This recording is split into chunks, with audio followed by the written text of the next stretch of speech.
జీవితంలో ఎప్పుడు అడుక్కోలేదు, first time అడుక్కున్నాను. దర్శనం ఇది మొత్తం ఇంకా 4:36 కుబేరులో. అందరికి నమస్తే.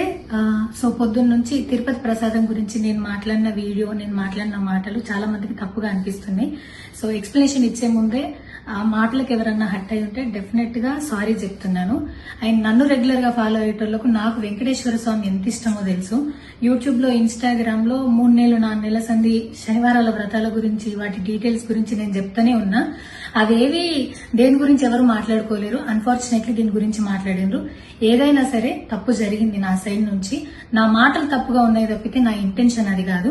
మేము రిచ్ అని అన్నది 10,000 L1 క్యూ లైన్ లో నిలబడ్డప్పుడు, పొద్దున ప్రసాదం తీసుకునేటప్పుడు కాస్ట్లీ లైన్ లో నిలబడ్డమని ఆ ఉద్దేశంతో అన్నాను.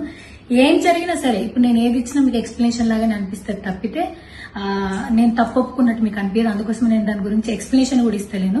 తప్పైతే నా సైడ్ నుంచి జరిగింది అండ్ నా తమ్ముడు సోను తరపు నుంచి కూడా జరిగింది. తను అవైలబుల్లో లేడు. తన తరపున, నా తరపున అందరికీ సారీ చెప్తున్నా. సో నా ఇంట్లో వెంకటేశ్వర స్వామి, నా చేతి మీద వెంకటేశ్వర స్వామి, అన్నిటికన్నా ముఖ్యంగా జీవితంలో నాకు అత్యంత విలువైంది నా బిడ్డ.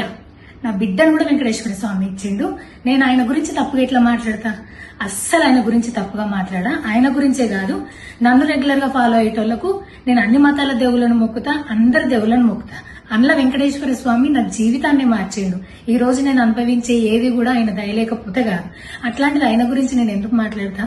అయినా సరే తెలుసో తెలకో పొరపాటు మాటలైతే నా నోటి నుంచి, మా తమ్ముడు నోటి నుంచి వచ్చినాయి. దానికి డెఫినెట్ గా సారీ అడుగుతున్నా. ఇదేదో యూట్యూబ్ ఛానల్ ఏమంటారు వీడియోస్ పెట్టి కేసులు పెడతా అన్నందుకు కాదు, నాకు కూడా అనిపించింది అయ్యో అట్లా మాట్లాడి ఉండకూడదని, అందుకోసం పెడుతున్నాను తప్పితే ఇంకొక ఉద్దేశం అయితే ఏమీ లేదు. నేను మళ్ళొకసారి టీటీడీ మెంబర్స్ కి అండ్ నా మాటల వల్ల హట్ అయిన ప్రతి ఒక్కరికి నేను నా తరపు నుంచి సారీ చెప్తున్నా. అండ్ ఇంకోసారి మళ్ళీ ఎప్పుడు రిపీట్ చేయను. సో నా సారీని యాక్సెప్ట్ చేయండి. నన్ను రెగ్యులర్ గా ఫాలో అయ్యేటోళ్లకు నాకు వెంకటేశ్వర స్వామి అంటే ఎంత ఇష్టమో తెలుసు కాబట్టి వాళ్ళందరూ నన్ను నమ్ముతున్నారని కోరుకుంటున్నా.